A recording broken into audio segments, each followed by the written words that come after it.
Michelle.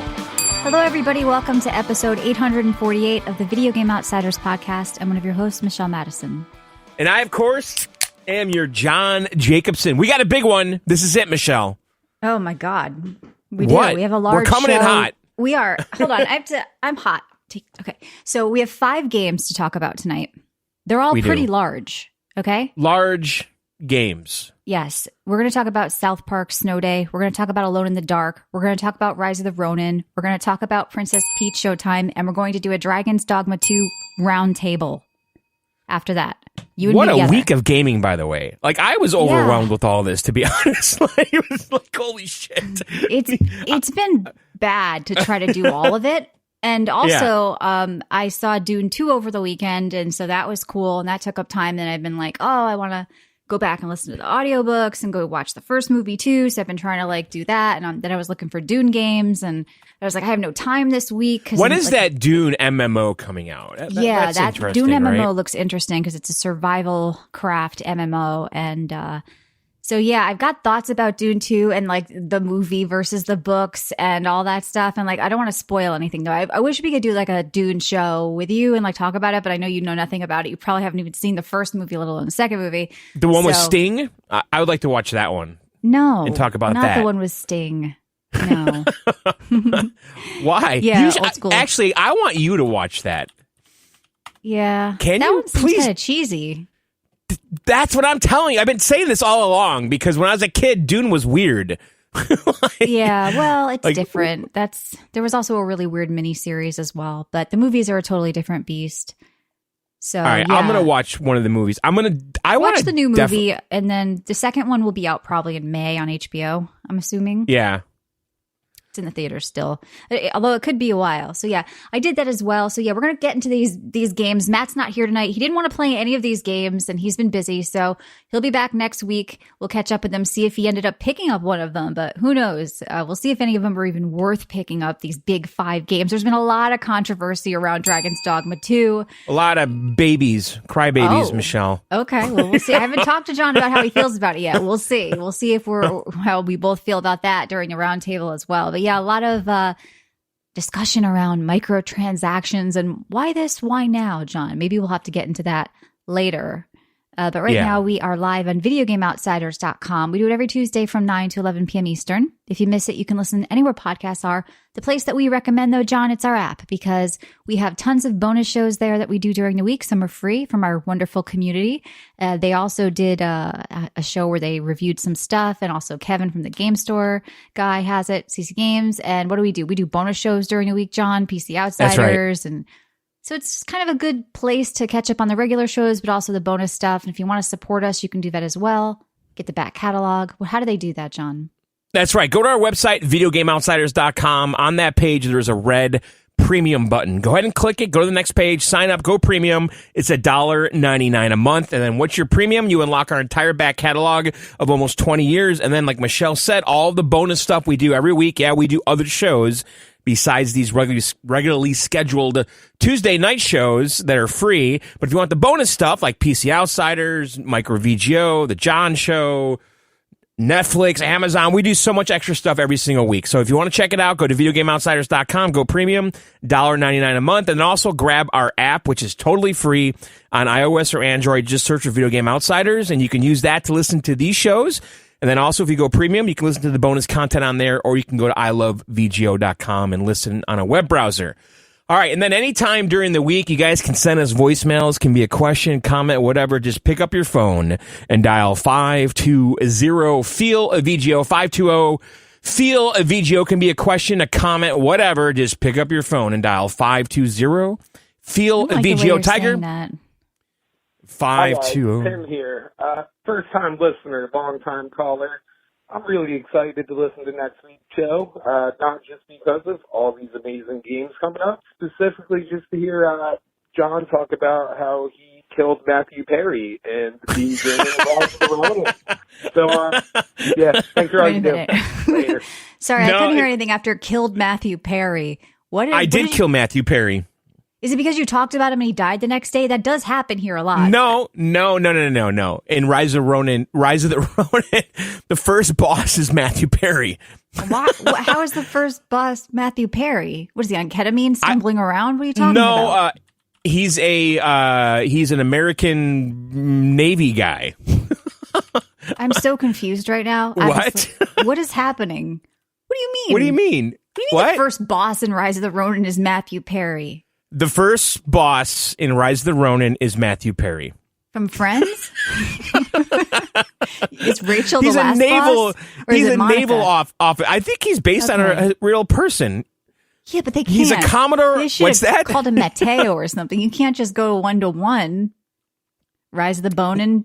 Yeah. No, I think that he might be based on a real guy.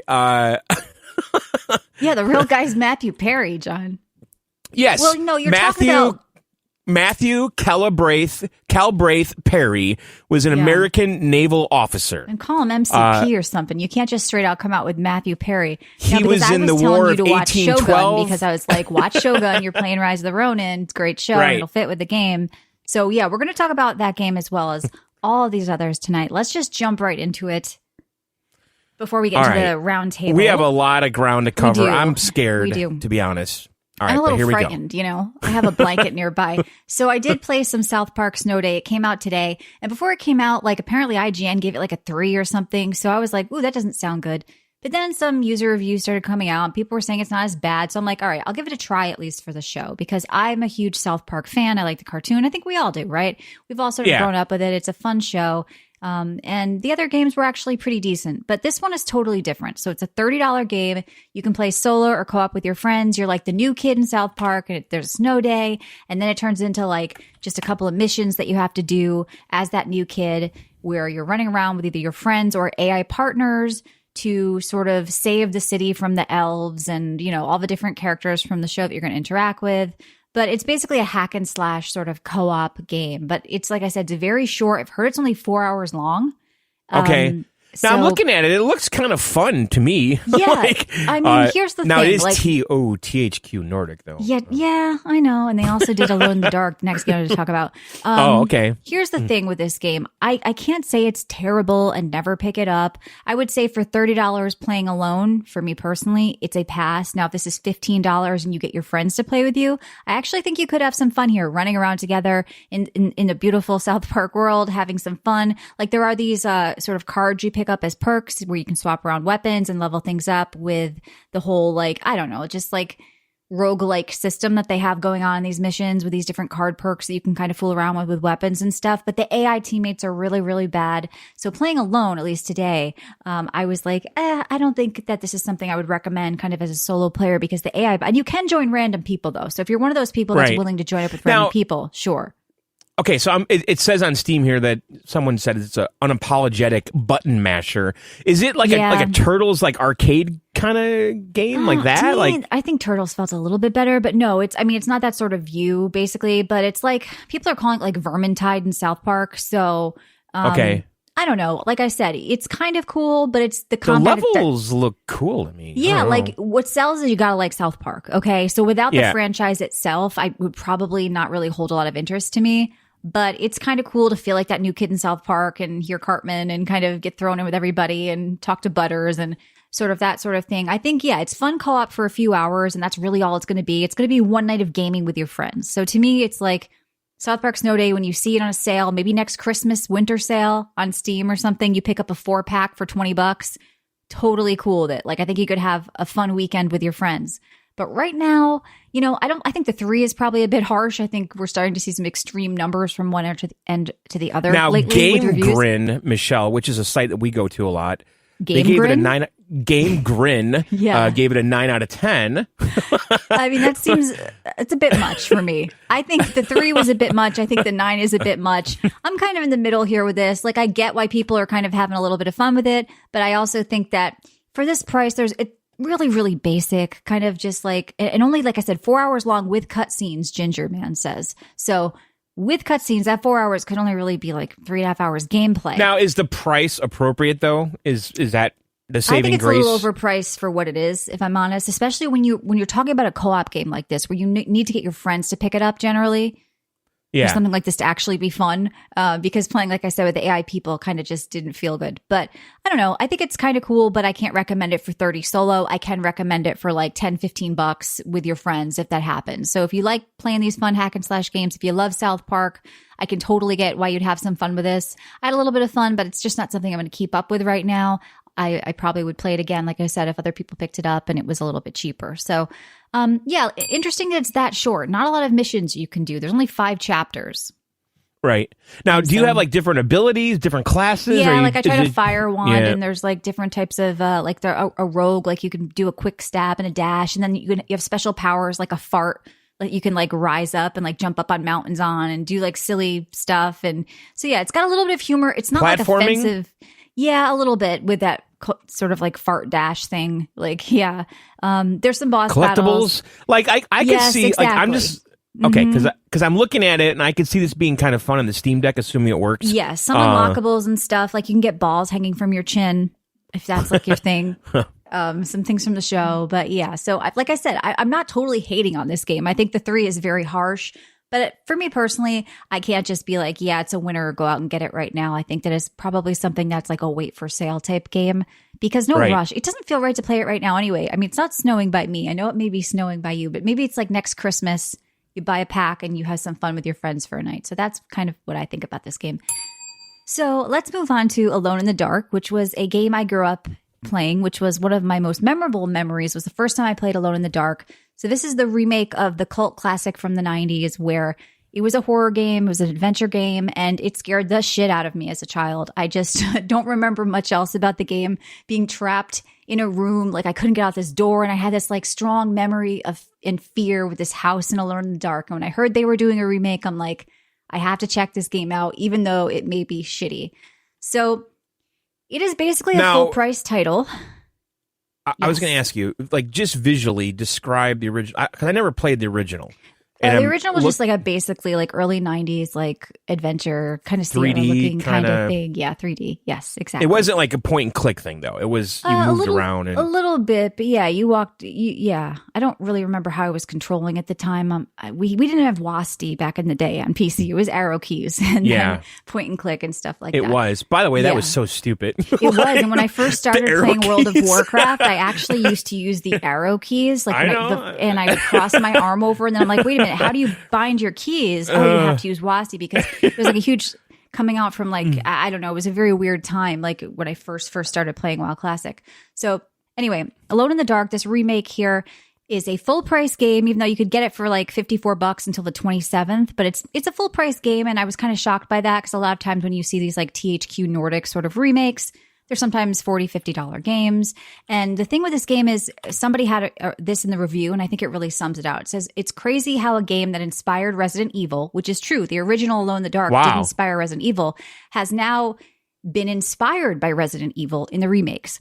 So that's what you feel with this game. If you like the new Resident Evil remakes, like I have, like Resident Evil 2 remake and all that stuff, you're going to feel a bit of that playing this game because it has that same sort of like you roll up to this big house and there's a lot of locked doors and there's puzzles. I'm not saying it's to the quality of the Resident Evil games because I really did like the Resident Evil remakes that I played. Was the original Alone in the Dark like Resident Evil with static rooms that you moved around in? A little bit, and it sort of inspired the early Resident Evil games. But the first one, which was the static. Yeah, but now we've gone backwards where, like I said, this has been Copper's inspired by the Resident Evil remakes.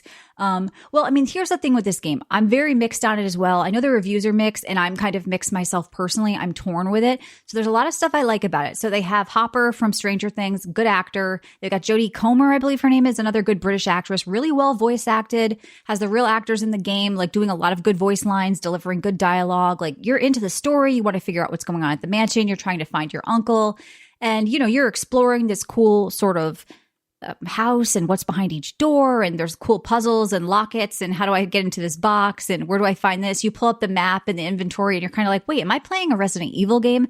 So that's what I do like about it. Here's the downside.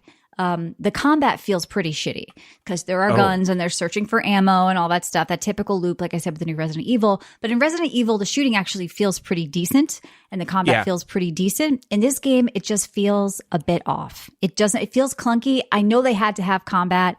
They probably couldn't just get by on the adventuring, but sometimes it sort of takes away from the gameplay experience, I think, when it doesn't feel right. So that's a bummer. And yeah. Is it just guns and stuff, or is there melee? And yeah, there's melee. There's melee and guns. And the cool thing is, though, you can choose a character at the start ammo? of the game. No, there's ammo. There's finding ammo. You open up a mailbox or something.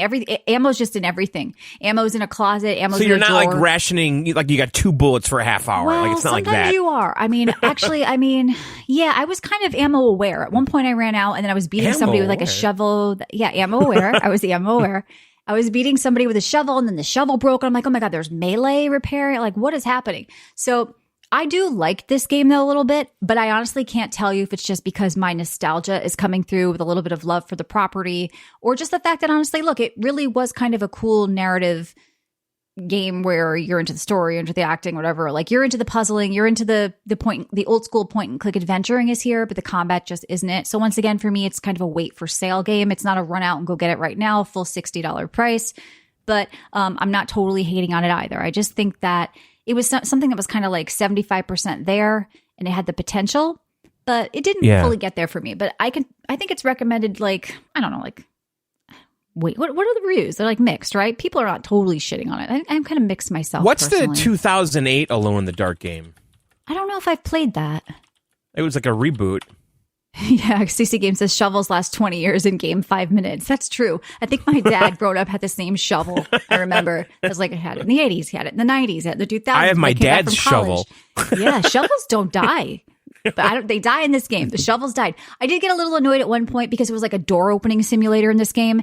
And then other doors, I even put a picture in the Discord, you couldn't get in them because they had a mop in front of the door, John. It was like, well, I guess I won't try to get in this door. Somebody put a mop that's and realistic. bucket.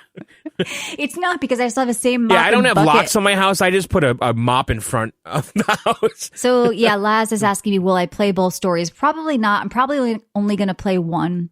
So yeah, but if you love this, the fact that you can play through both stories with both characters is actually pretty cool. So yeah, I think 7 of 10 on Steam. Ginger says that seems like a fair sort of score to me.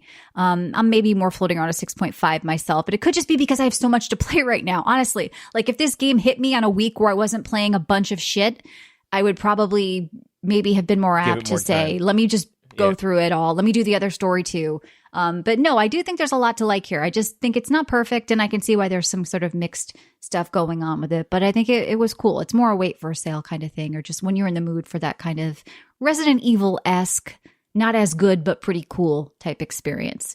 But yeah, a little bit weird with the mop and buckets, and come on, guys, you got to be more creative with that. Matt's off this week, Thuggish. He'll be back next week. He didn't play any of these big 5 games we're talking about here. Now, John and I, we're dedicated, okay? That's we right. are pushing through this because we both played Dragon's Dogma 2. I think I have about 30 hours in now. And so we're going to do a round table. We're going to talk about that in just a little bit. But so anyway, I'm just drinking black iced tea with lemon. I know you played 2 big games. Let's talk about those before we get into Dragon's Dogma and the Dragon's Dogma drama. Yeah, so, all right, let's talk about Princess Peach Showtime, Michelle. Let's talk about it. Sorry. Okay. I'm going to be open-minded, John. You paid $60 for a mobile game. I'm here. Tell me about it. Oh, it's not mobile. Right, it's so brilliant. It's got the juice. Yeah. Okay, so I tried the demo, and there is a demo, by the way. So if you're curious about this game, play the demo first. Okay. So what this game is you're Peach, and she's going to a play in a theater, okay? And something bad's happened. What is it? Theater. Are both right? I think both are right. I don't know. I've always said it that way. And so something bad's gone on, and this theater has all these different plays going on, okay? And you basically need to liberate each play, get rid of the badness in there, and, you need to, liberate.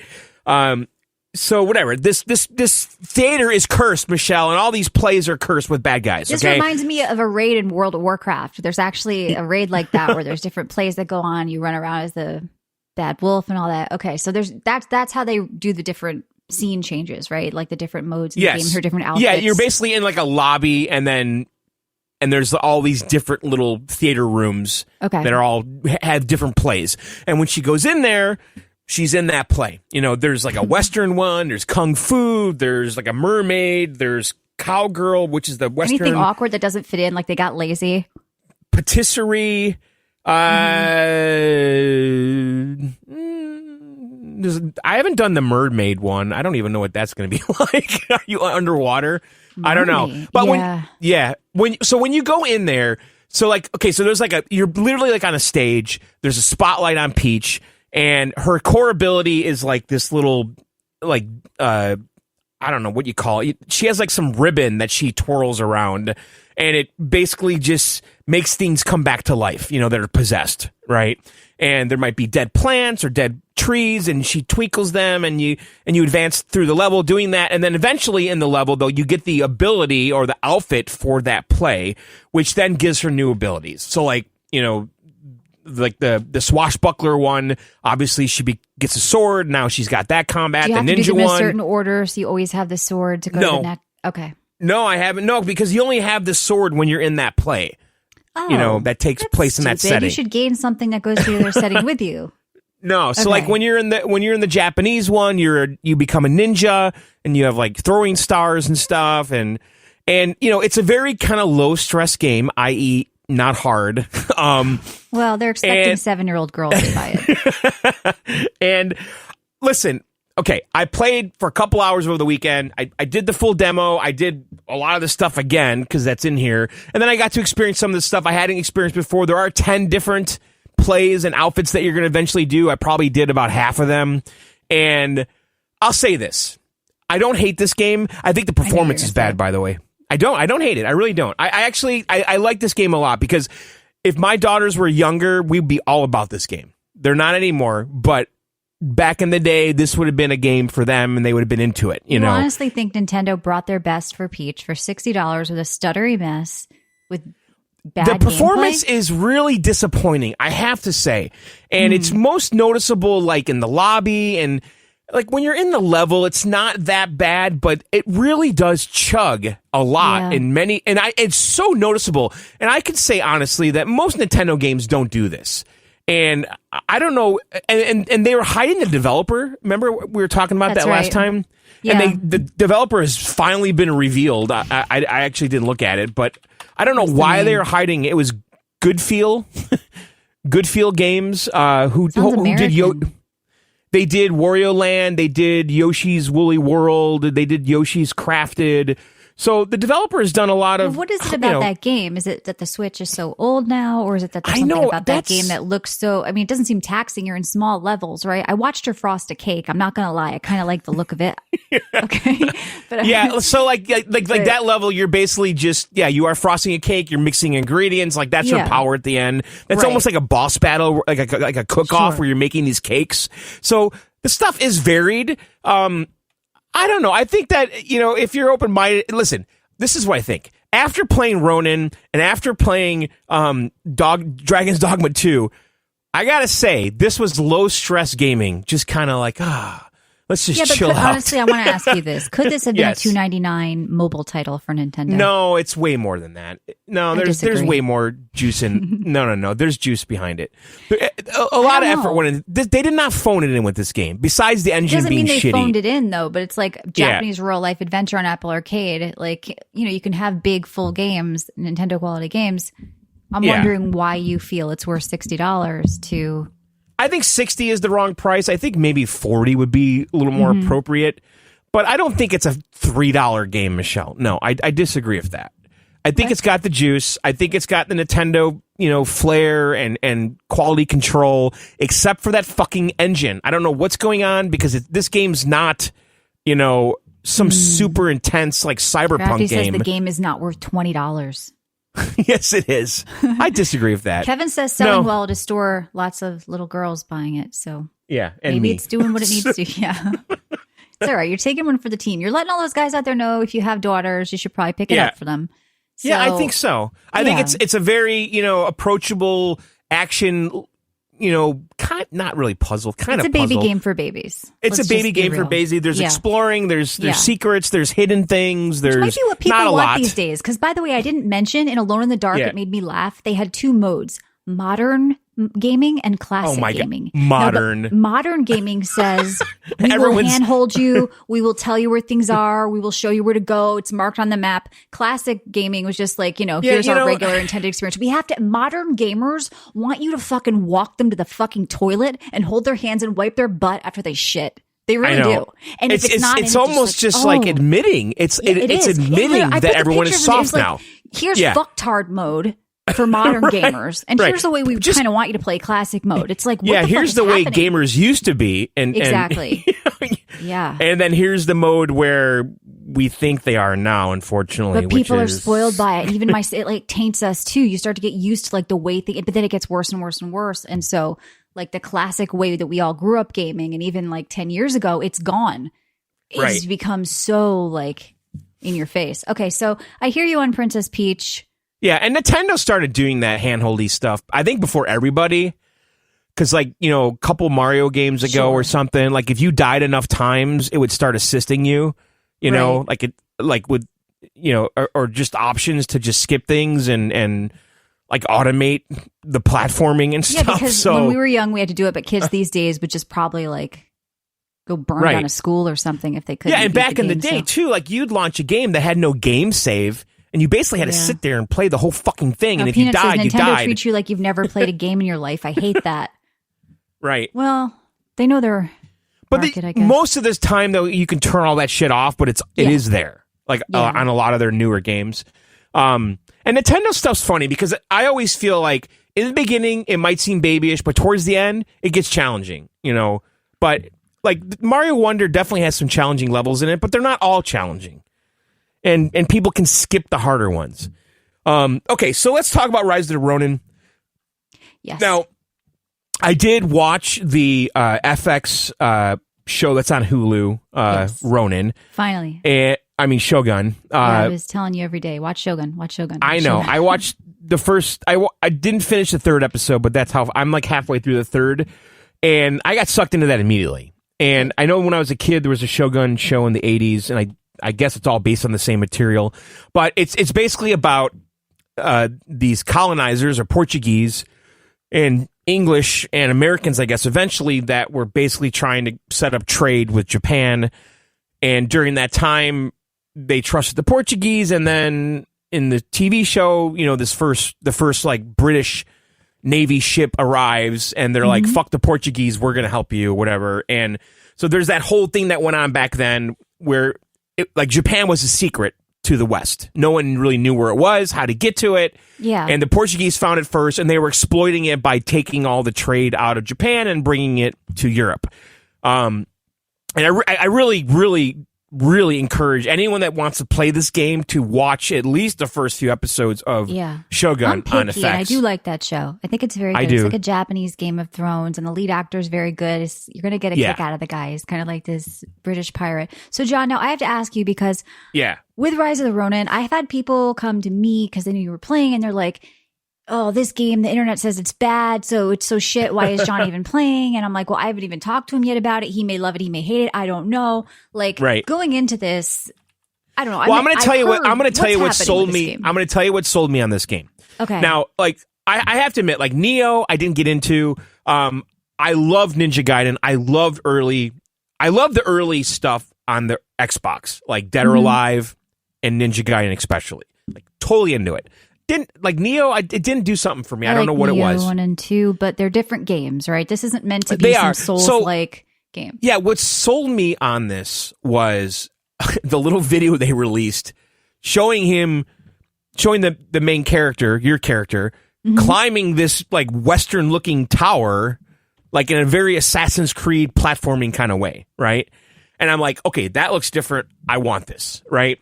And so I was actually very excited to play this game, like a lot. Like I just had a feeling that going in, this was going to be my jam, and more so than Neo was. No, wait a minute. This is a PS5 exclusive. You're an Xbox guy. You're a Sony is dead guy. Not out on PC yet, but it will be.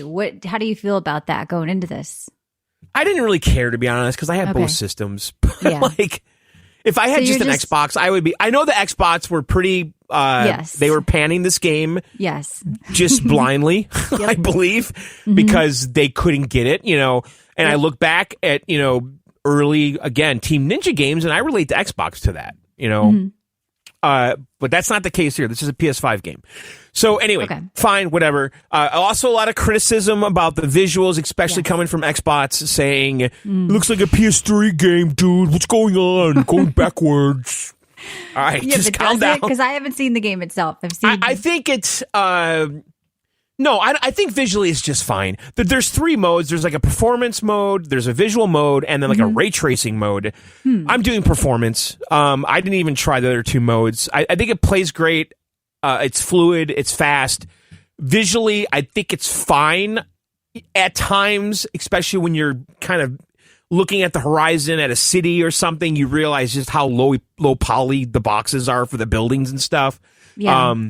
But no, I think it really captures the feel and it's immersive. You feel like you're there, and I think the graphics are fine. Are they the best I've ever seen? No. Are they an 8? Probably, or 7. They're not a 5. The world is so big, and you can go up so high and do so much stuff. I mean, is that why they kept it down? Kind of. I mean, it's just development? Maybe I had it on performance mode. Do you think if I turned ray tracing on, it would look better? I don't know. Oh yeah, probably. All right, so the actual gameplay, like looks aside. So this is an open world action combat, I guess RPG. Yeah, RPG. And so basically, you are a Ronin, which, by the way, I learned in the TV show is a Japanese mercenary that's kind of gone rogue. Because like in the TV show, there was all these Ronins. TV show. Well, this is just history. Okay. it's what it's based on, right? Like, come so on, I guess don't tell us Christopher Columbus landed on America. No, I'm just kidding. Wait, I don't think I'm allowed to say that anymore. Sorry. So a Ronin is like a Japanese mercenary who's kind of like a lone wolf. You know, they're kind of like a samurai with no master. Old Cranky says. Yeah, they're kind of like a Splinter Cell going against the shoguns, who are the ruling class or whatever in Japan at the time, the shogunates, I guess they call it. And so you were raised by some samurai master with your friend who is like your kind of like your soulmate, your sword mate, and you were both trained in these. Wait a minute, there's a big difference between your sword mate and your soulmate. Which is sword? I would say sword mate, like your sister or something. You know. It's a woman. Okay. Well, mine was. I had you get a male and a female character. I'm not going to ruin the beginning, but you have to at some point choose. And so basically, you lose your sword mate, Michelle, and you believe they're dead. You're not sure. All that was left after you fought Matthew Perry. Again, I shouldn't ruin it, but part of the game Tell me about the gameplay. What are you doing? You're on a quest to find your sword mate. Okay. Okay. And you've gone rogue and you're just a lone wolf. Now, that's a big part of the game because you are like this roaming mercenary guy and you're going from village to village, kind of liberating it with combat. So you'll come into a town and there's a bunch of 8. Why don't you say you slaughter every... What do you mean you're liberating with combat? What is that pussy definition? I don't like that. You're liberating with combat. There's potential... Well, Michelle, you will go into a town and everyone's hiding, okay? But there's like 8 assholes that are like... They're like, come at me, bro. Yeah. They've taken over the town, okay? And you stumble across this, right? In a Western kind of way. And so you kill all the bad guys, and then you liberate the city, the town, and now that part of the map's been liberated. This is very open world 101 type shit, right? Okay. So... like, this is something that Ubisoft has done a gazillion times, you know? So you have this map with all these bad guys, and you liberate each section of the map part by part by part. So I've heard some criticism that it's very old school open world formulaic, and I would agree to that. And I don't think it's a bad thing, because those formulas can work. But that is part of the kind of the core gameplay. And then once you liberate it, then there's shops and people that give you side quests in that town, right? And you're progressing through the world doing that. And then your character, by the way, the controls are batshit crazy in this game. You're constantly just juggling combinations of triggers and D-pads, and like they just tried cramming as many options into the controller when you're playing the game, and sometimes it gets pretty fucking clumsy. The combat is very fast and fluid. It's the typical kind of block and parry type of stuff. You do have a block that you're supposed to use and then wait for this magic moment to use the parry, and you go in for the kill. You do have ranged attacks, which I like a lot. Like, my character has a really badass rifle, and I can one-shot people. Like, I'll come into an area and there's 6 people I need to kill, and I'll one-shot like half of them before I even get close with the rifle that's what's from cool far about away. The Ronin being like Shogun too, because in Shogun, it's like you say, it's history and a spoiler. They introduced the European weapons to the Japanese, like, because before that, Japan only used gunpowder for like fireworks and shit like that, right? They didn't really use it for weapons like cannons and guns. So the Europeans brought over that sort of quote unquote technology. So in this game, you get to use some of that too, along with the typical samurai shit. Exactly. Like, your character has basically like a primary weapon, a secondary weapon, and then a ranged weapon, and then like armor. So you're constantly managing loot and all this shit too, like in an RPG. There are like talent trees and specs that you can do with your character to basically get different combo moves. Any sort of like magic type shit going on, or all grounded in reality? I would say all grounded in reality, at least what I experienced or the direction I've been going. But like, you have like the typical like, wisdom talent tree, and then the brute force talent tree, like, depending on how you want to be, right? And I don't know, like, I just been focusing on the combos and the strength and stuff to get him like more powerful. And then when you break someone, and you also have like a stamina bar, which is a huge part of the game. You got to like conserve stamina, and if you do attacks and miss, you start eating into your stamina, and eventually if you eat into it too many times, you become stunned and you're just vulnerable, and you just get killed like instantly. So the combat I actually find kind of fun. It is a little stressful at times, because it's like, it's one of these games where you're in an open world, you have quests, and you're just constantly being forced to engage in fights when you don't necessarily want to. And sometimes they're very simple, sometimes they're not. And like, you'll come into an area and it's like there's 6 foes and then like 3 like strong foes. You need to kill all of them, and there's a little checklist on the side. But anyway, and then the one thing that's very cool in this game that I like a lot is that there are all of these NPC characters that will join your party along the way. And they all have their own story and background and skills. And so they're in your party, and then they have a specific kind of instance quest that they want you to do with them. And then you go do this quest, and you could also do this quest online co-op with people, your friends, or you could have the computer control the other person. But what's also cool is that you could switch back and forth between you and the person that joined your party. And so this person that joins your party might have a different spec than you that's more useful against some of the enemies you're going to encounter. It's like a paper, scissors, rock thing. Paper, scissors. I know. So it'll tell you, like, you probably should play the other character right now because he's going to be stronger against this type of foe, Sure. So you're kind of managing that. But when you go to him, then the computer takes over your character, and you're both tag teaming the enemies, like, which I actually like a lot. And I think that's kind of unique and different. I mean, it's funny because Dogma 2 kind of does similar type shit in a way. Sure. But that's like a big feature of the game, and it's probably the best feature of the game. And like, the stuff I've done, the most enjoyable stuff I've done is when I had a computer controlled teammate with me doing stuff. But you get to Yokohama, which is the big city in the game, also in the Shogun movie, and TV show.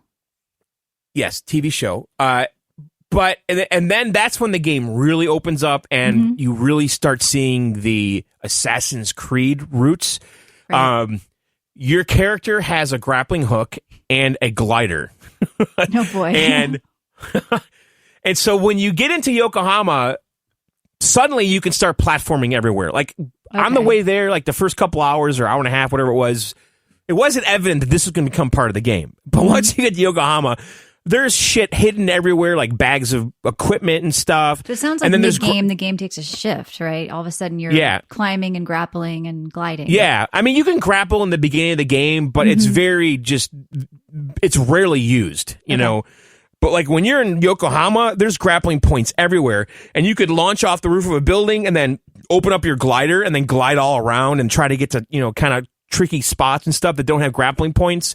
You can't like freeform climb buildings, but you'll see that, oh, there's a grappling hook right there, and you can launch yourself onto the roof, which then you can maybe platform to some nearby roofs, but you can't just climb the side of a building like you can in Assassin's Creed. You have to basically, it's kind of like predetermined if you can get on that roof with the grappling hooks, which is cool though. And Yokohama, so, once you get there, you realize there's always side quests. It is, again, it's like the GTA formula, Assassin's Creed formula, but taking place in this historical, part of the world, during this time so you're period, interested which is in like the story then, because you're kind of invested with the TV show and the story of the game. Yeah, it's history, and what's that's cool, what's interesting. And what's cool too, and they did this in Final Fantasy, not the last one, the one before, where you can review dialogue and characters you've met, and then get the history behind. The one before last, yeah, whatever that was. Well, the one that Matt played. Recent, the other one's Rebirth 7, but so 16, you mean, yeah. Yeah, exactly. By release date. Right. Like that game, you can like stop dialogue, review what was said, look at the characters, look at the history of the characters, see what's based in reality, what's not, and it kind of tells the whole story, because like there's like these black ships that are coming from America. They're steam powered. This takes place like in the 1860s, late 1850s. And unlike the Shogun movie, I didn't see any steam powered boats. This is after when the Americans got there. Right. I think Shogun takes place when the Portuguese were already there, and they were the English setting up all that stuff. There were still rumors of there being Ronin and all these different things. I think, later. So this takes place a little bit later when the Americans have arrived. They're coming with these black steam powered ships. And in the Shogun show, too, they do call them black ships. So these are the ships that come in and basically take all the goods and then bring them somewhere else for money. Mm-hmm. But anyway, so the Americans have come. I forgot where I was going with this, but there's okay, so in the history, you start learning about all this stuff. So like in the port, there's a big black ship. Everyone's talking about it. There's all these politics that's going on where the elders are saying this is bad news with these people here. I don't think this is a good idea. So that whole story is going on, and the quests kind of tell it. But at the end of the day, this is a little exploring action RPG game. And if you like Team Ninja combat, you're going to love this game, Ninja Gaiden. It is a little Souls-like. It can be a bitch. Like, honestly, the first boss, Matthew Perry, was fucking tough. Don't sleep on Matthew Perry. Well, it sounds like you kind of like it. And like I had heard it was terrible and don't buy it. No. So bad. It's not terrible. It's not. Okay. It's not terrible at all. It's a really well done game. And if you like open world stuff, I think this is the first Team Ninja game that is that, right? Yeah. So I think it's really unique. I mean, they're taking a lot of cues from Assassins and Grand Theft Auto and Far Cry and whatever other Ubisoft bullshit. But yeah, I like this game quite a bit. And I think it plays great on the PlayStation 5. So good. That's thumbs more up. positive than I thought it would be. What did you think was going to be bad about it? The thing is, everyone was saying the graphics. I don't really agree with that. I think that was just Xbox people. I heard it looks like dog shit and it's boring. I don't think it does. That's what people kept saying online. It's bad. It's bad. I was like, I don't know. I haven't played. So, but you had. Well, fun. I have. Yeah, and I like it. Yeah, good. I know you like the history stuff, and you're watching the show. I do. What are you drinking? I'm drinking a Partake Pale. All right. Okay, here is this is it, Michelle. Dragon's Dogma 2 roundtable. So we usually go through all the different categories and where you got it and stuff. Do you want to address some of the drama first so we can kind of put that aside and then actually review the actual game, the pros and cons or whatever it may be with okay, the drama? So this game came out last Thursday night, okay? Yep. And I played it that night, you played it that night, and then I woke up the next morning and all shit had broken loose. Well, it actually started before it even came out and kind of whatever. When it came out too. I woke up Friday morning. This game got review bombed to all fucking hell, right? Yeah. And on Steam, and it was because of the paid add-ons, DLC, whatever you want to call them. Just microtransactions, the MTX, which is weird because it all started with one little post with a lot of false information, and then a lot of people who didn't understand how the game worked sort of ran with it. Rumors started floating that they changed the design of the game to then make you have to buy travel, and it's no, this is how it worked in the first game, and actually you can't just buy travel, you can travel in the game the same way. It's just basically people got very angry randomly over nothing. just right now, specifically because of this game. And so it immediately sort of hit me as very strange, just because, like, look, I've reviewed other Capcom games before. I liked Monster Hunter Rise. I never mentioned the 275 microtransactions that you could do in that game either. These are just a couple, and they're honestly really bad. You don't use them, and they're just sort of there because this is how Capcom decides to do it, where other people will put things like this in a pre-order bonus or in the deluxe edition or something like that, and then they'll add them like a week later. So it just sort of like... They're selling it a la carte, basically. Yes. And everyone's just losing their mind and fucking crying about this shit. Yeah. And I mean, you've played a lot more than I have, but I put in my 6 hours, whatever. Yeah. I never thought once I needed any of those things. Because all the stuff that they're giving away or selling is a microtransaction, at least the fast travel and the character change stuff. That's all in the game. Like, you get to the game, first, and then by the way, today they actually added more of it to the game, so they made it even cheaper and easier to get. Even though you could already change your appearance in game. There's a hairdresser. There was like books you could get and then exchange for total appearance changes. But they've made sure they went in and added more just to show people, like, look, you don't need this at all. It's there if you want it as extra support to support the game. And look, I mean, I was kind of on one side of this camp like a while ago. I was kind of like, why are people like upset with the price of games and this and that? And I'm starting to think now that, like, with inflation, games are $60, $70 now. They were a lot of games in the 80s and 90s too. And maybe we're at that point now where they can't just double the price of games like they've doubled the price of movie tickets and eggs and everything else, where it's like they have to recoup this money some way. And obviously, people have decided on these stores. And so people started coming up with this arbitrary stuff. But this is not new, Michelle. I bought a fucking astronaut costume in Tiger Woods 10 years ago. But people started going... Here's the thing. Mass Appeal is saying like what I'm thinking. He's saying it's a single player game. Who cares? Exactly. Other people are going, no, you can't have microtransactions in a single player game. I only want them in a multiplayer game where I can pay to win.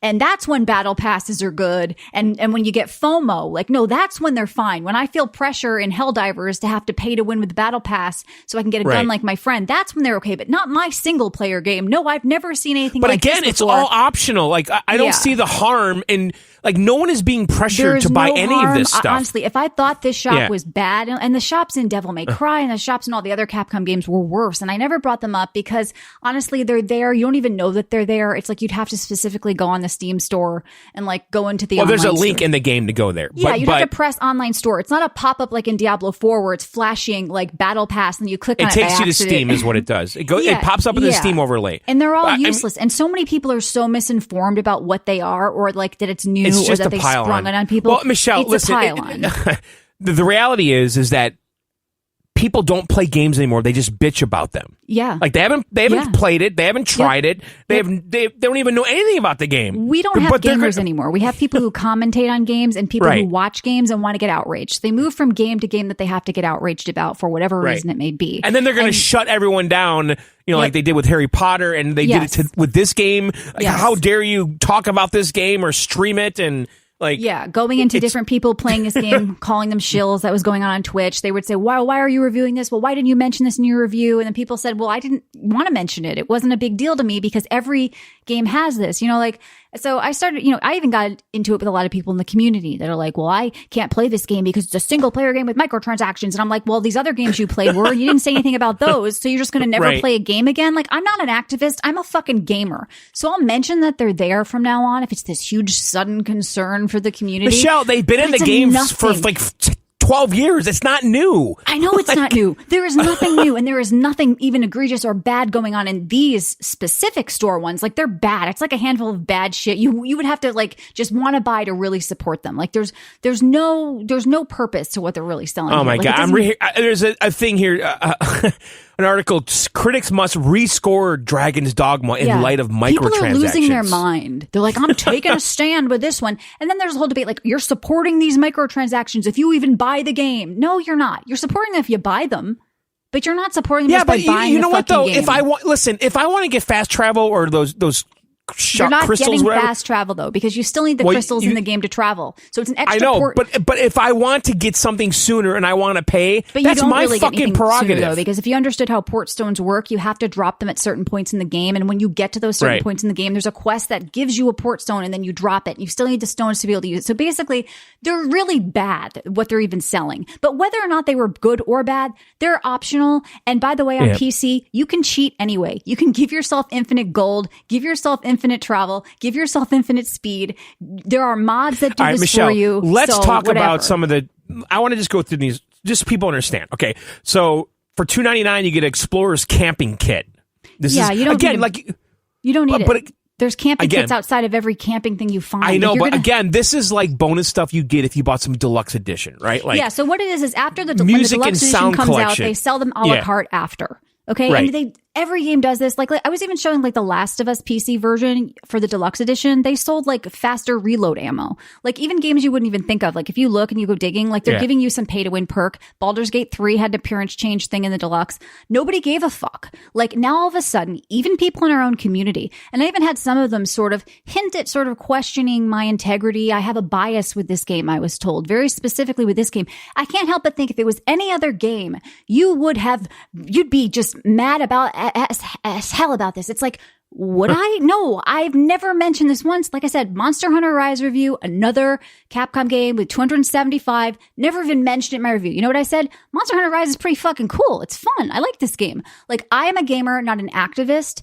And at this point, like with what's going on with this game, it is absolute insanity. And I'm like at the end of my fucking rope with people that pretend to be gamers and latch on to gaming communities when they're really just assholes. And like go look at like all the shit that's going on with like Asmon and Cowboy and like all of their communities and how they've been covering it.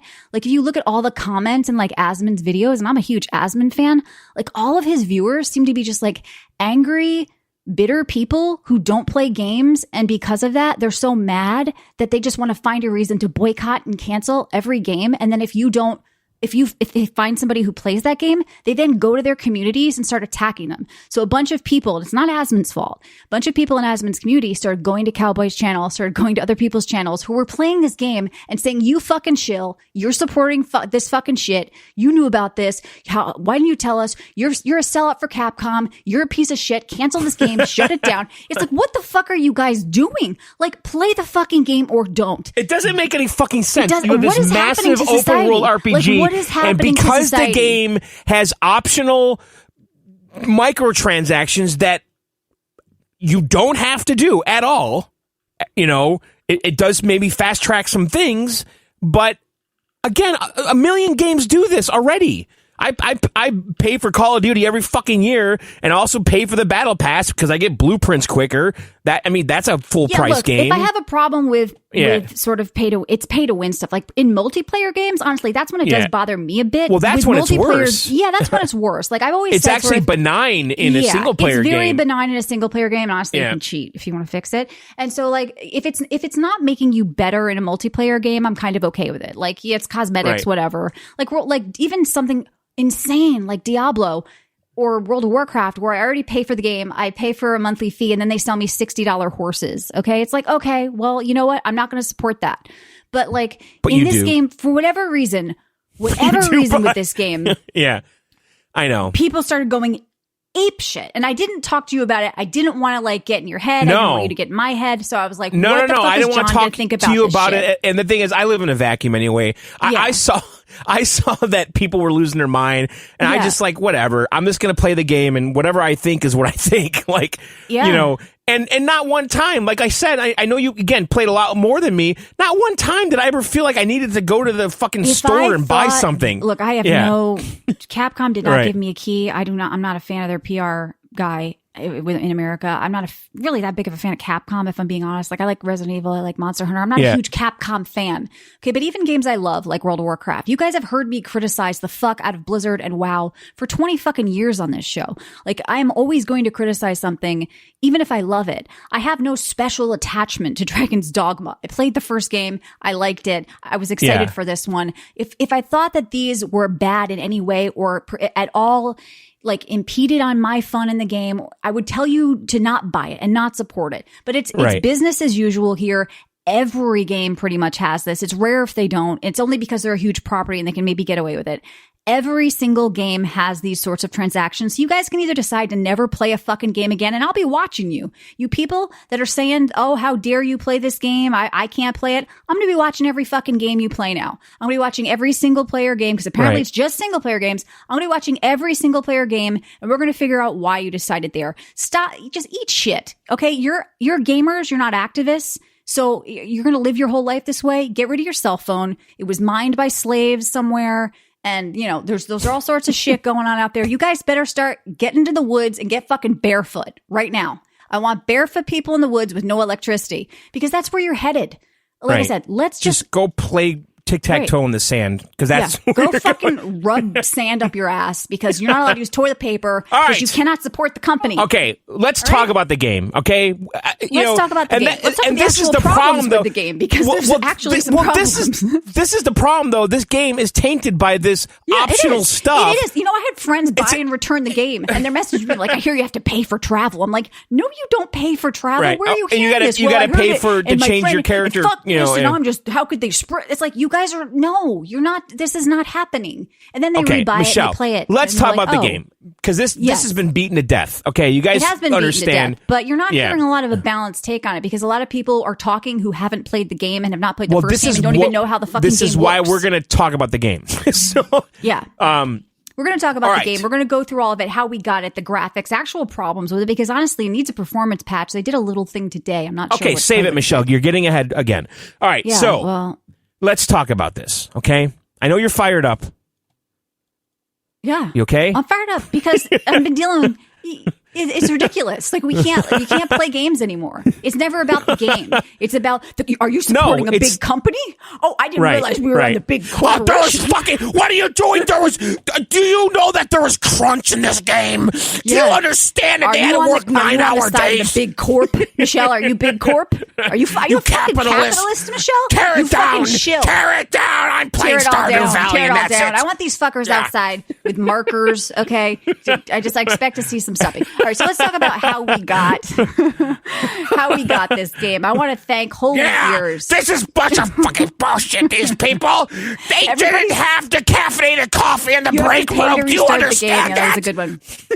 All right, listen. Let's talk about how we got the game. All right. Okay, and where Michelle, we got how did we get the game? So I knew I was going to play on PC. I started seeing, you know what, the game's 47 on key sites. That sounds a lot better than 70 on console or 70 even on Steam. So I was like, it does. But you know what? Actually, one of our listeners, Holy Ears, gifted it to me on Steam, which is actually kind of a rare occurrence. And I really do thank you because it was a game that I was going to play anyway, but it was just a nice, happy surprise. And I'm like, hey, you know, our listeners appreciate what we're doing and they bought me a game and I get to talk about it. So shout out Holy Ears. Thank you. It was really awesome and I appreciate it. So John, you did PC as well, right? I did. I bought it at Fanatical. Yep. You did a pre-order? I did a pre-order from them and I think it was kind of legit, the whole transaction. Yeah. Basically they gave me the key. Like I pre-ordered it and then I got the key like the minute the game went live, like at 8:00 Thursday.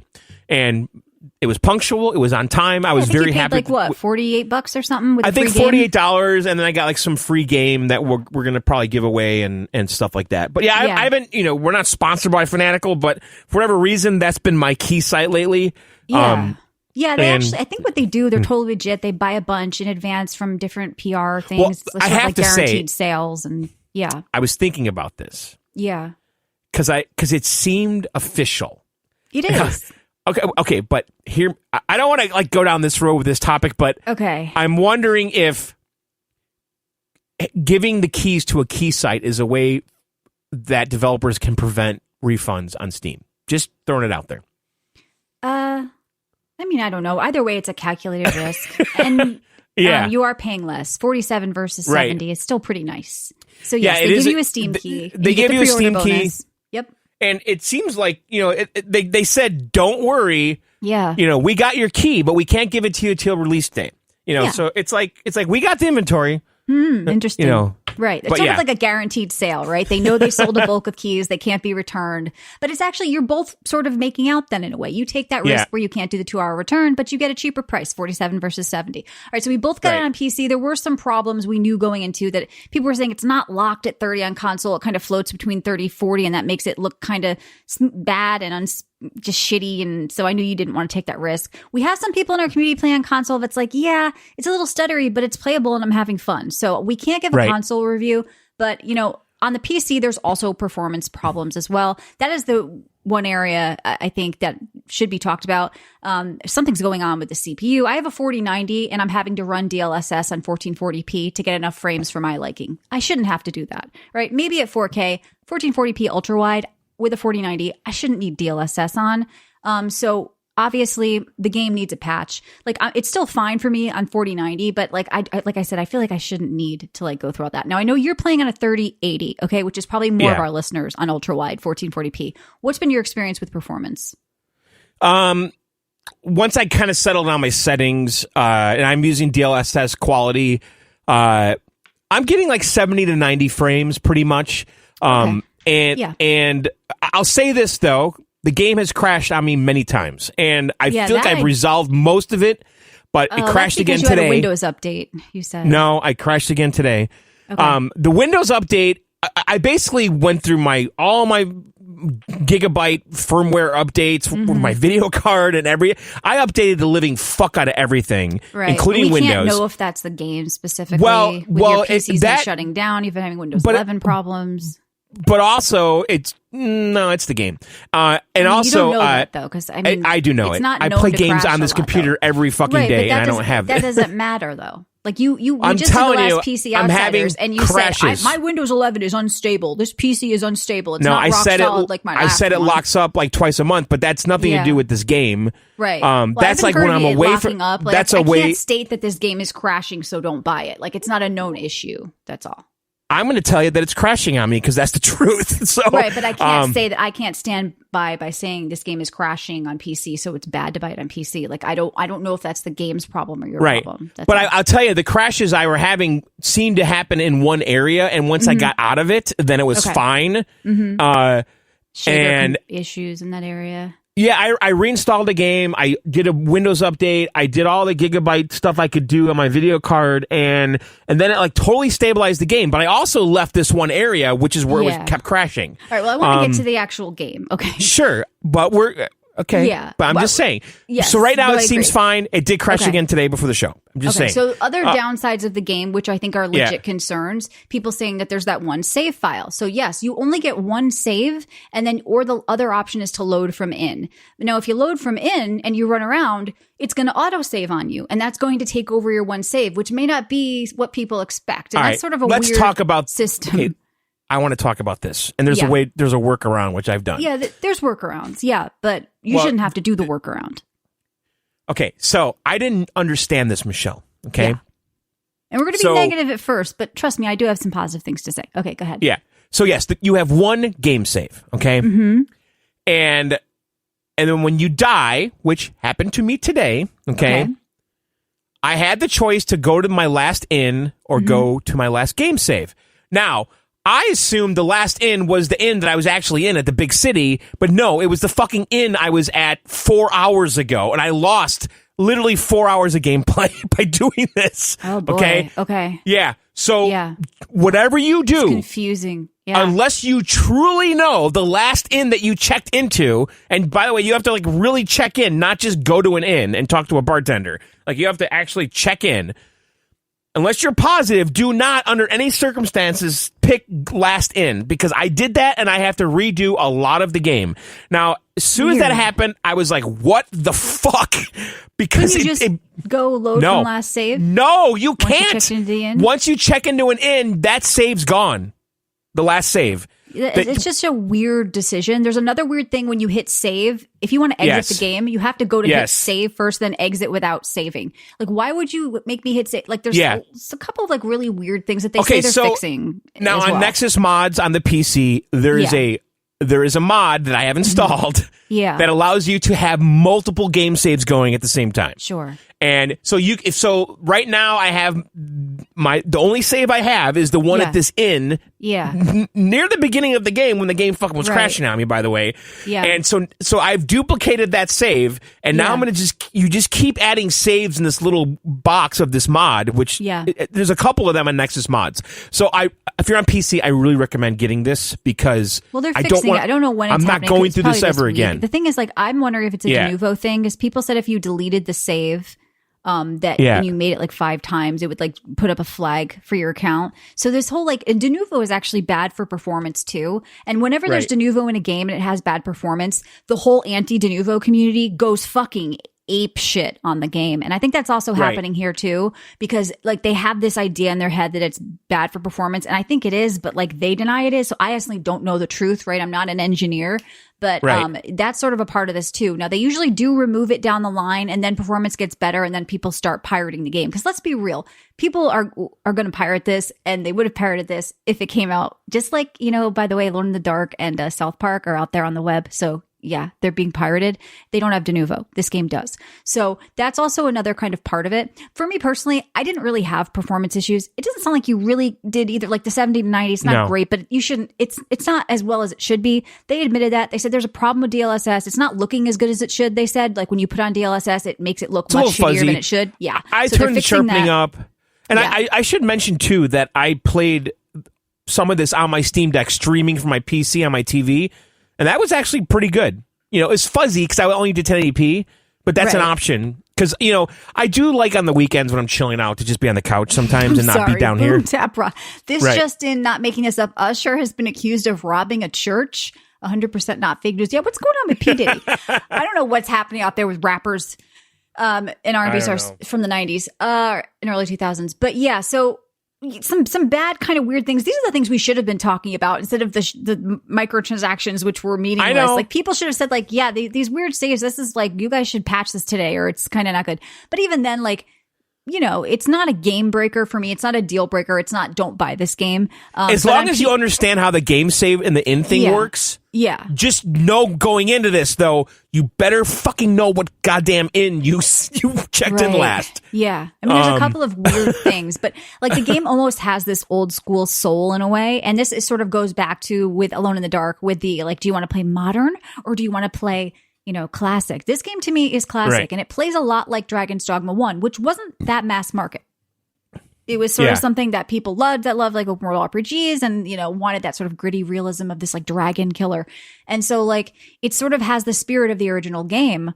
And it has this old school spirit. And you feel that a lot with travel. You feel that a lot with these sort of them wanting you to really only have one save and one character. They don't want you just re-rolling. They don't want saves scumming. Like they had this whatever, the developer's vision, all that stuff. But on PC, you can get by that. You can do the multiple saves. You can do all that. You can fix it. But anyway, they hear you. They've made a statement. They say, we're going to look into this. We're going to let you make a new game. We're going to let you do this other stuff. We're going to fix performance. We're going to fix, it's like, you know, games come out now and then there's always that patch to make things better. It's like, what are you going to do about it? Like they wanted to release it to get it out.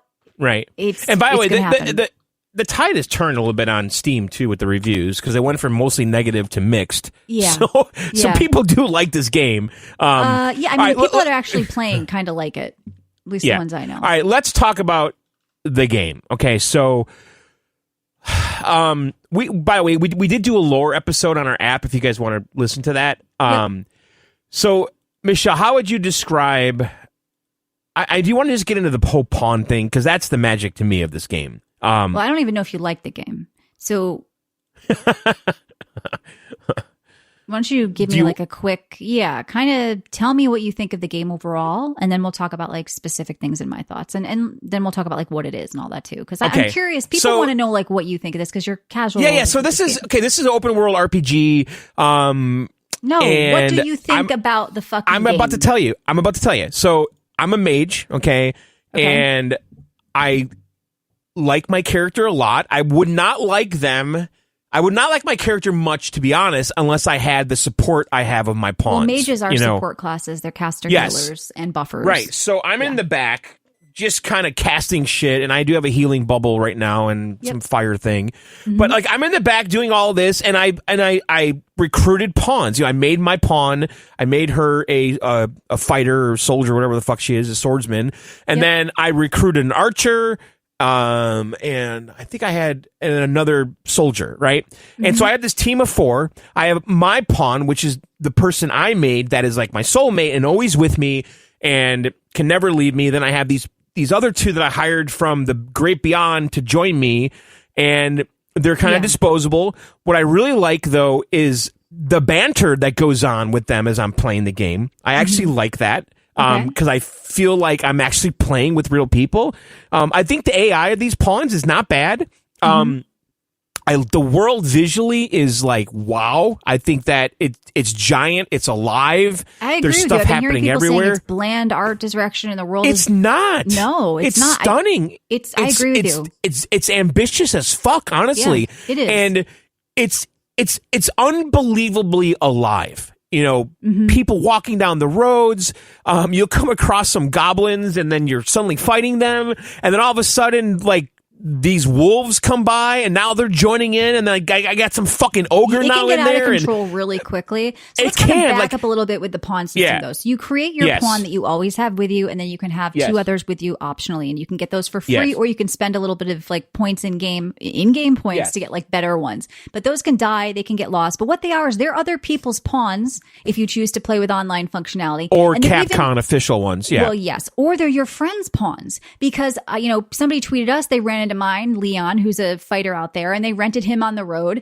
And so you can actually go and specifically look for your friends' pawns, and you can rent them and add them to your party, or you can randomly run into them. And you do that as you're running around. You'll see people on the road. Very cool. Hey, I am dedicated and loyal. I am good. Take me with you. And it's like, all right, you'd be perfect right now. And I need somebody this to is the best part of the game. to the elfin village, and you can come with me.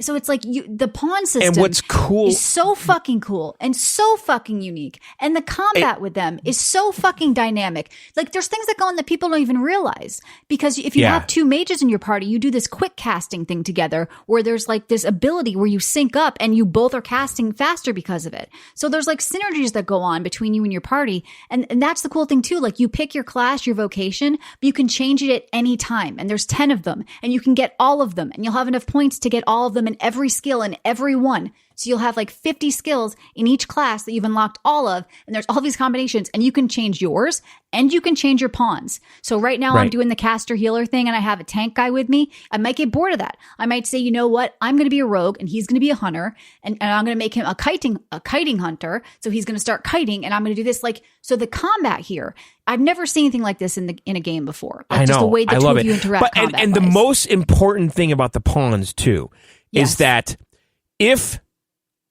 so Michelle has Leon, okay? And you and Leon have done X amount of quests, okay? Yes. If I have the quest and I haven't done it yet, I can hire your Leon to take me to the quest if you've done it with the person. Look, and the so interaction with your friends stuff, like it's not co-op, but it's so fucking cool because I keep getting these gifts from people who have rented my pawn. So basically after you can make quests for your and you can make a quest for your pawn. So once you dismiss the other pawns, you can decide how much you like them and you give them a thumbs up or down. You can give them something from your inventory. So you can give them like a travel stone if you want. And you can also create quests with your pawn that other people can take on. And it could be like a ridiculously hard fucking thing. Right. And then they get like 10,000 gold or whatever. Yes. But I really like the part where you go, and by the way, the pawns for the most part lived in this like alternate dimension, waiting for the horizon to come in there. Yep. To basically hire, and you can look at all of them, see their abilities, see their class, see what quests they've done, and if it matches up with the quest that you need to do, then you can hire them, and then they become your tour guide. The map system on this is pretty weak, and by design.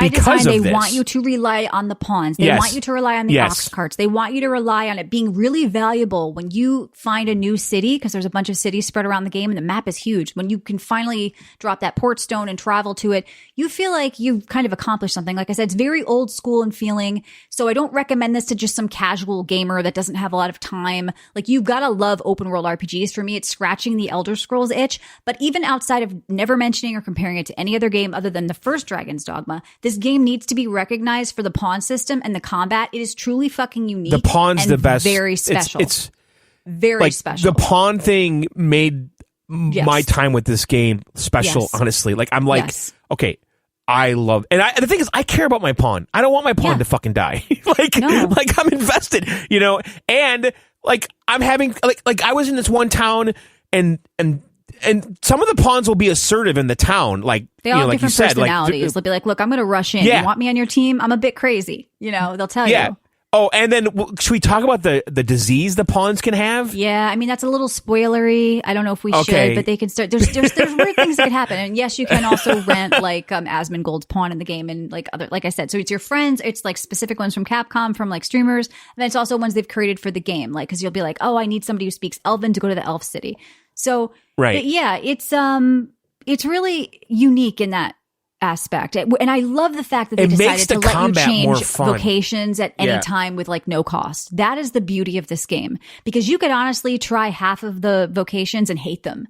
It does remind me of Monster Hunter. I kept having to try weapons until I found Light Bowgun, and I was like, I fucking love this game. This combat feels good. So you may hate the way one class feels, but love the way another class feels. And so that's the cool thing. Like, and you want to unlock all of them, and there's like secret hidden ones, and there's like different combos, like the magic caster, like archer guy. And so you have to do certain quests, unlock certain vocations, and like, so you start to get pulled in somehow. And here's the thing with this game, and this may be bad to some people. To me, it's actually good.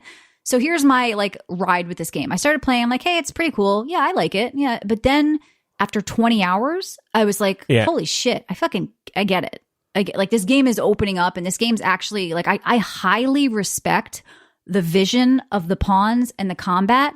And it's so fucking well designed, that I'm like willing to say that makes this game stand out and makes it worth playing if you love open world RPGs. That's 100% what makes this game unique, is those pawns. There's no doubt about it. Yes. And managing those relationships and those characters. It's such a shame that the misinformation about MTX are a bad overshadow, and the performance and the other stupid decisions that they did make with saves and stuff are overshadowing the actual cool shit about this fucking game. Right. And you're also managing these pawns, like their inventory, it's...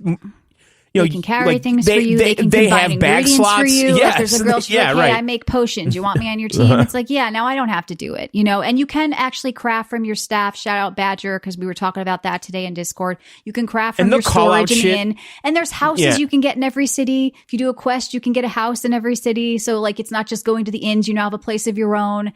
And there's all these little secrets and cool things you can do. And it has this old school feel in a good way for somebody like me that does not want handholding in every game with everything I do. Like, that I want to be a little overwhelmed. I want to be a little confused. I want something to figure out.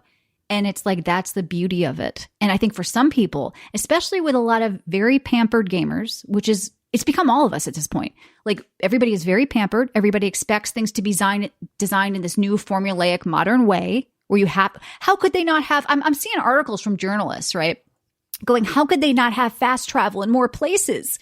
Why are they so spread out? I don't like these ox carts. Well, you know what, bitch? Right. Go download. And on the ox cart, you can get jacked. You can get jacked on the way. By the way, on the ox cart, go cheat. Go fucking cheat, you crybaby bitch who can't fucking beat the Cuphead tutorial. Okay, go cheat then. Why aren't there more places to quick travel to? Because in Elden Ring I could quick travel, and I played Elden Ring.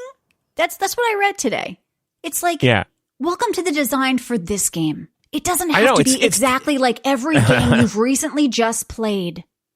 And it actually rewards you for exploring. And there's so much crybabiness going on around this game that I just feel like we're entering into a new zone with gaming right now. Like, this is why we're going to get shit games. This is why we're going to get very one-note games. This is why we're going to get like the exact same thing, and going forward as people expect like easier and easier and easier, more handheld.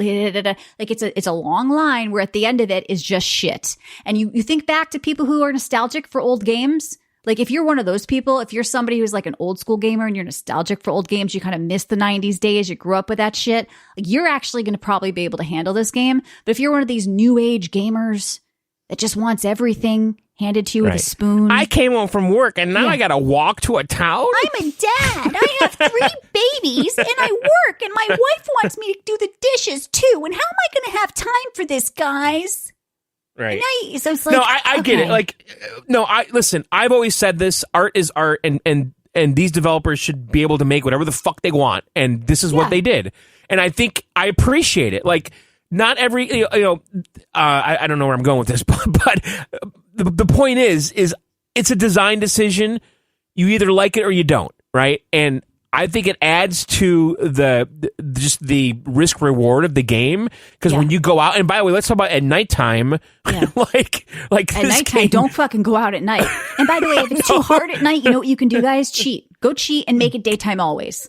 We'll just go to the inn and just talk to someone at the bar, and it'll become daytime. I was halfway on the way to the city, and it was nighttime, and I couldn't move because the wolves bit me. Well, yeah. What the fuck? Well, that happened on the Oregon Trail, too. Camp and sleep. Go camp. You hit camp at the camping thing, and you sleep until the morning then. You can do that. But you have to fucking be careful out there. Michelle, I want to ask you about some of the, so I have died one.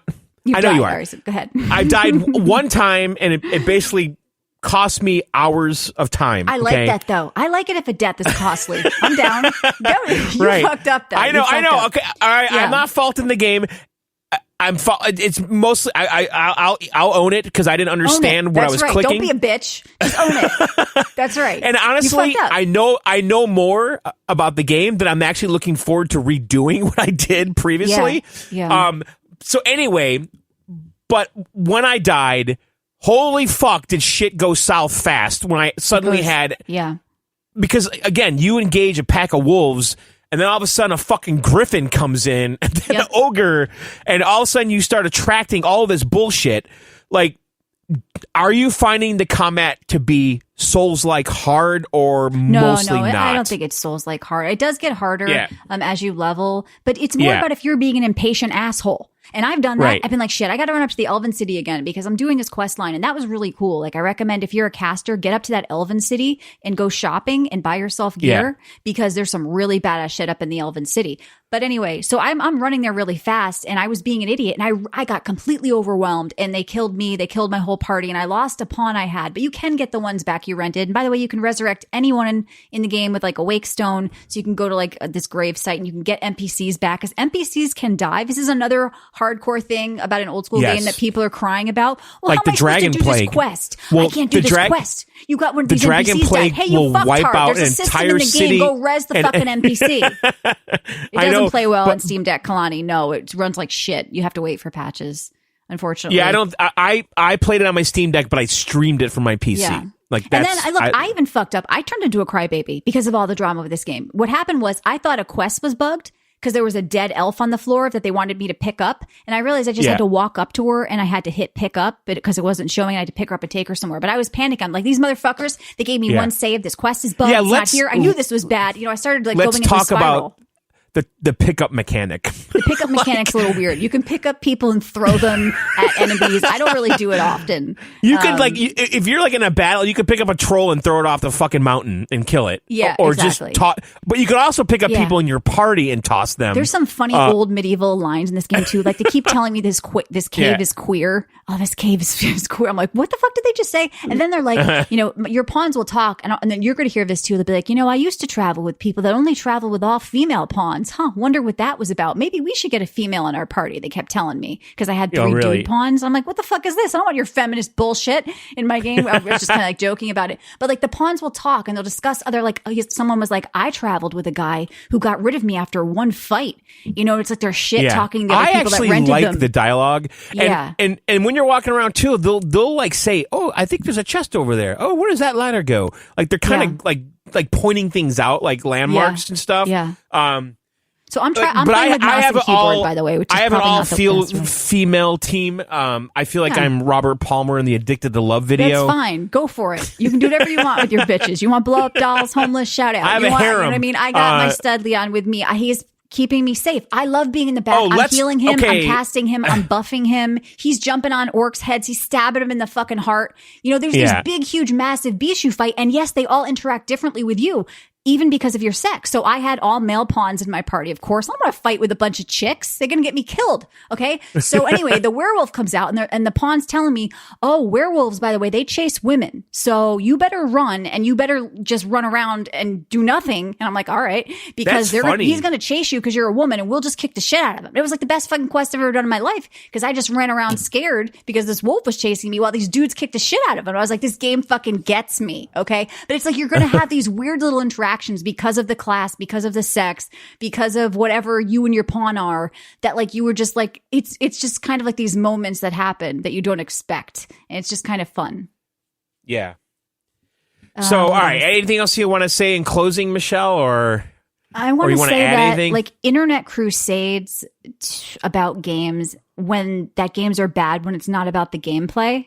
So I'm not talking about an actually bad game. I'm talking about like some weird design choice or something like this store, like internet crusades to cancel games. I think we're headed to a bad place with it. Just culturally, with like that, we have become people who don't game, we commentate on games. And because people can't, there's so many games out there. So it seems like a lot of these kids that are watching streamers, they can't buy every game. Maybe they can't afford to buy every game. I mean, the game was out for an hour and all of a sudden, like everyone's like, all right, I'm on it. Fuck this game. Fuck them. Fuck shut everything. It down. This one. Yep. We're shutting this one down. Let's go to this person's stream. Yep. We're not, no, we're taking a stand with this one. Badger says game of the year. Look, I mean, right now, it's my game of the year, single player. My multiplayer game of the year is Pal World. Now, that could change. I'm not like a 10 of 10 on this game. Don't get me wrong. You know, I said like I'm around, like if they fix everything, if they fix the performance and they fix the one save and all that shit, I'm giving it like an 8.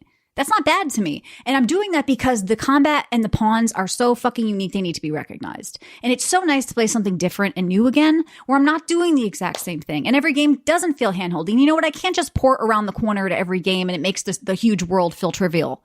Like I can, you know? And I'm not just hopping on a mount and flying from here to there instantly. And I'm not just walking through this portal every 2 inches. I'm fucking exploring and I'm getting birds biting my asshole. How many games? Those griffins are intimidating. The griffins, they're pet. No, I like the harpies. They put you to sleep and you're like, holy shit, what am I going to do? Have you met the harpies yet? No. And is that, and I guess if you go in some of the water, they suck you in. You get sucked into the water. Yeah, you don't want to go in the water. But yeah, other than that, like, you know, the story's not going to blow you away. Like, the boss battles are not going to be at the level of Elden Ring. But like, it stands on its own away from these other games, honestly, that to the point where like, if you like RPGs, that like, you should kind of like fuck around with this pawn system. Like it's unique and it's really badass. So I do like this game a lot. And if you're listening and you've been sort of, anti this game for no reason, I think you're kind of doing yourself a disservice to like, wait till it goes on sale. If 49's too much for you, wait till they patch it, but don't totally write it off. Whatever is going on out there, do not believe the hype. The internet wants you to hate this game and not play it. I don't know why. Maybe because they can't. It's very bizarre. It's bizarre. It's fake news, as Ginger says. I mean, listen, VG, we've always just been about trying shit and giving our opinions and ignoring the rest of the bullshit. I'm giving my opinion. I've had moments of frustration with the game, but I've also had moments of magic. Where I'm like, listen, I had the game crashing on me. Yeah. The performance is good enough. Sure. It's not amazing on my 3080, but it's not bad. It's better than console. Yeah. Needs to be better. But yeah, I wish the graphics were a little sharper. They're doing that with the DLSS patch. Yeah. So, I mean, it's going to get better, but right now it's still a unique fun. Experience. And it is, it punishes you. Jedi gives it a 10 of 10 in our chat. There you go. He said both this and Elden Ring are 10 of 10 games. Yeah. I don't know. A 10's a bit much, but hey, you know what? If that's how you feel, that's how you feel. I do like Dragon's Dogma 2 a lot. This is our review. Hopefully one day Matt picks it up and tries it. But, that's all you're going to get from us. This is our honest opinion. We believe that it's cool, and check it out. All right, so let's move on to some news very quickly. All right. Yeah, it's been a mess out there. I just want to briefly talk about the GDC screaming. Oh, God. So here we go. I know it's old. Game developer conference or whatever. Yeah, game developers conference. So tell me what a couple happened. of game developers organized a screaming in a public park to protest the state of the industry. It feels hard to be here. Pretend everything is fine. So a bunch of people with blue hair went outside and started screaming. It honestly makes me feel uncomfortable just watching the video. And, it's mostly about like the layoffs in the industry. And by the way, layoffs are going on all over the tech industry. It's not just gaming. You guys aren't special creatures. And it sucks. Nobody wants to lose their job. But a lot of stuff also about like screaming against the male society and the gaming and this and that. And the people who organize it are a bit of Sweet Baby. And Sweet Baby. How could they yell at us about Sweet Baby? Let's all scream. Let's go outside and scream. Let's deal with this like I dealt with stuff when I was 4, basically. I would scream and I'd stomp my foot and I'd say, Mommy, I want a piece of cake. And she'd say, no, Michelle. And I go, yeah. So this is what they're doing.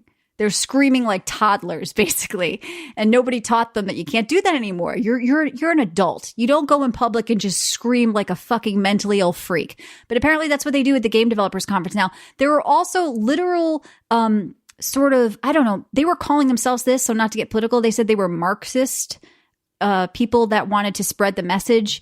And there was... I'm not making it up. I'm not. No. Well, that's what's going on. Yeah. End white. Period. End white cisgender able-bodied man. This should not be in games. You know, one former Blizzard developer just tweeted, "I can't wait till they see that none of the characters you play as are white men. Deal with it." And someone tweeted them. I think it was like a black woman, and she was like, "What if you replace that with like black man? That wouldn't fly." And then she deleted the tweet and locked it down. And it was a former Blizzard developer. And it's like, what? Why are people so obsessed with sex and race?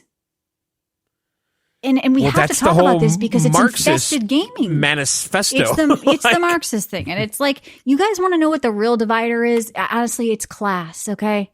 It's people. It's like, it's poor people. And it doesn't matter what color you are. White guys can have it shitty too. So let's just stop obsessing. And so can women. And so can whatever. Like, it's just... Let's just play games because it's getting bad. It's getting where it's a constant thing that it's going on. So yeah, here's the some slides from the Marxism thing. Marxism is great. It's great for a designer. Marxism takes a deterministic approach to history. Before socialism, there must be capitalism. It may sound like crazy talk, but when you turn it into design, it's actually great to work with. Here's some lessons you can use from Marxism for gaming. The invitation, the selection process, education. Learn about privilege and oppression. Microaggressions, white fragility, and call-out culture.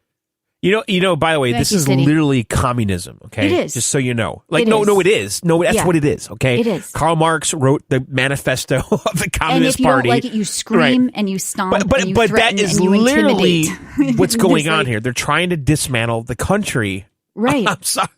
Right, but then it's just like, this is one side but they're of the doing it in the open. They're doing it in the open. Why can't we just be gamers and play games? Yeah, this side is doing it in the open. So yeah, they're promoting Marxism at GDC. But how can they just do this right in the open and it's infesting everything? Like, it's fucking batshit crazy what's going on. City says he was radicalized by the blue hairs and that's why he hated DD2. They got to him. Look, he was a happy guy. Yeah, all of a sudden he starts on the DD2 hate train. They got to him. Oh no. He read it, he returned it, he said the game is shit. Like, they're out there and they're getting in. Yeah. You have to be careful out there.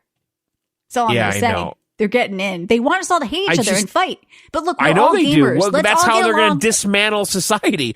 But so Laz says, funny how I used to listen to 6 gaming podcasts. Now it's only VGO, as we're real. Yeah, I mean, love me or hate me, I promise you're gonna hear what I think. I can't lie very well. Okay. And I know, John, you don't either. Like, we're going to say some shit. It might piss you off sometimes. You might get offended or you might think whatever. But this is honestly common sense shit. It's honestly how we feel. So, but the thing is, like, we know we're old enough to know what it used to be like. Yeah. And I don't think these 20-year-old kids know. Okay. Yeah. So they just assume that they were born into some shithole. Yeah. But things were pretty good. No, you're not living in. If you're living in America and you're doing, you're doing very well. You're doing very, very well. Life is not that bad for you, and so you shouldn't create problems. Okay, so whatever. This is all I'm saying is this shouldn't be going on at GDC. We shouldn't be talking about Marxism, and we shouldn't be screaming outside. You should be talking about the next coding language or whatever. Yeah, that's why, that's what you do at GDC. Okay, yes. You talk about the new. I want the biggest fucking nerd talking about how he codes Python and how he creates some fucking engine. Let's talk about the new API that's going to age your smart, ability. Talented, able people. That's what it used to be. Bitches screaming into the fucking wind. They all these crazy people. Now it's just all we're talking about is activism and not the actual technology, which is what's supposed to be happening in GDC. And this was exactly my point with the other side of the activism. It's like, okay, everybody wants to be an activist. We've forgotten the games at this point. I think people just want to be outraged. People just want to be outraged about something. It's this fucking store. It's capitalism. Shut it down. You on the side of Big Corpse? Well, what are you talking about? Let's just talk about the game. To me, it's all been a really crazy week. So and we GTA 6. Now, this is big news, Michelle. It is. Oh, my God. Major delay. Oh, my God. They are facing a major delay, okay? It was already not coming out for a while on PC. So What? I don't know. It's like whatever. I'm going to have to wait 2 years now. The reveal trailer stated it was targeting a 2025 release, and I guess the rumor was spring. And now they're saying, listen, Oh, shit. We might have to slip it to 2026. They just did. saying. They got to get rid of all the white males in the game. Tony was But going to be... but what could have possibly happened since the trailer, which was not that long ago? You know what I'm seeing people now? These reports are coming out. Why do we need a PS5 Pro? Because I think it's I've because... seen that too. Yeah, it's because of the delaying of Grand Theft Auto that's like, well, why do I want this thing now? Yeah, I know you and I talked about this in the Subs podcast, and we're just kind of questioning how important this is to our lives, that this is delayed or not coming out. I think it's important to the gaming industry, especially PlayStation with the Pro. Yeah. And we don't know what Microsoft's got, up their sleeve. Well, we know what Microsoft's doing right now. Did you see their product inclusion action sheet that's been going around?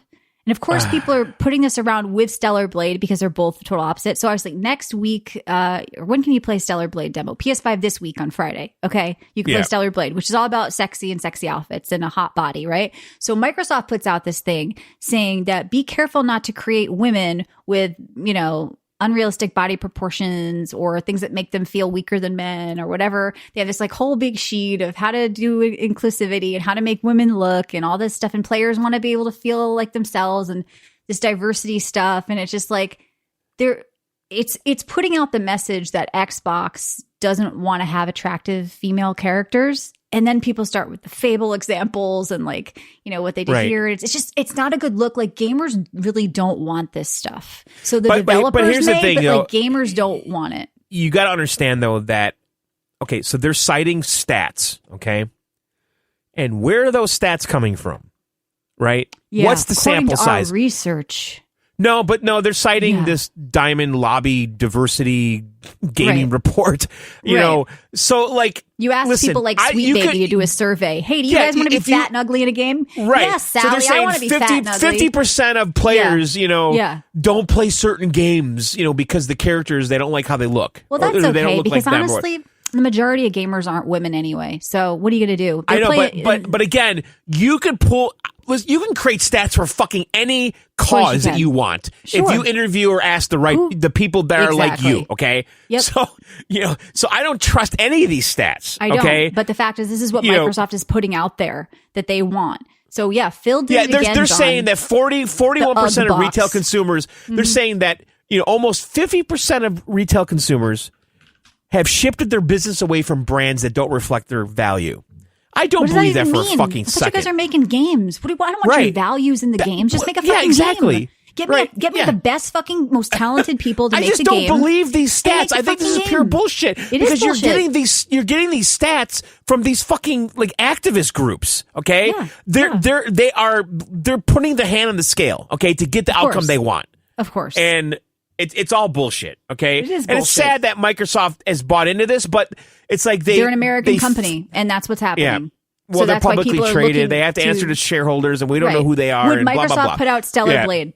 Stellar Blade goes against what they're talking about on this sheet, according to them. Even though it's modeled after a real woman. Okay. Yeah. And you can be an attractive woman with an attractive body. It's out there. Okay. So why is that suddenly poison? Do I have to play Tomb Raider and pick the fat person to be Lara Croft? Is having. Be careful now. She's got type 2. She's struggling. Okay. Is that right? Yeah. But I'm just saying, there's such a thing as called fiction. It's called characters. It's called stories. Okay. And there's nothing wrong with that. And it's called. Why don't you just ask maybe the average actual female gamer too? We probably will tell you that we want to play cool characters too. That's all. I don't believe your research. I don't believe that I want to go out there and I want Lara Croft to have a gut. I personally don't want it. So, but it's okay to have only one Lara Croft. Okay, that's the character, and it's okay to have Stellar Blade, and it's okay to have a scrubby Fable woman too. That looks like it's okay to have a fat Italian plumber. That's okay. Yeah. That's it. You can only be him. That's right. All right. You can do whatever you want, but we shouldn't put out things like this from Xbox. Here's the guidelines. Are you doing this to women? Are you doing that to women? It's really, really weird. It's kind of sickening. I want to move on from it. I want people to focus on games And like you say, GDC is just such a letdown. And that's what BlizzCon became. It became for them to show how woke they were instead of how talented the people they had that worked there. It's a competition. And then when I watched ExileCon from Grinding Gear Games, it was literally talented developers talking about fascinating game design. And you're like, holy shit, no wonder why Path of Exile is good and Diablo sucks dick. Anyway, new Pee Wee League at the end of the week. But Diablo is supposed to be getting better, Michelle. Oh, sure it is. While people play with controllers that don't know how to play the game. Yeah, Diablo is dead. It's garbage, and they deserve what they get because the people who designed it are shit. And that's that. Well, we got to get out of here. It's been a fun week. We do thank you guys for listening and supporting. Gaming is in a fun state right now. It's been a good time, been a big week. So next week we will be back on the 2nd. It's going to be April already with Matt. I don't know what's going on. We'll have to see what games we find. I'll be playing Pee-wee at the end of the week, maybe some more Dragon's Dogma, and we'll check in with what Matt thinks of all of this shit. That's right. All right, guys, thanks for listening, subbing. If you like what we do, you can go to twitch.tv/John and Michelle and use your Amazon Prime sub to us for free. And then also go to videogameoutsiders.com, go premium. It's $1.99 a month. And grab our app, iOS and Android, search for Video Game Outsiders. All right, we'll see you very soon. Video Game Outsiders out.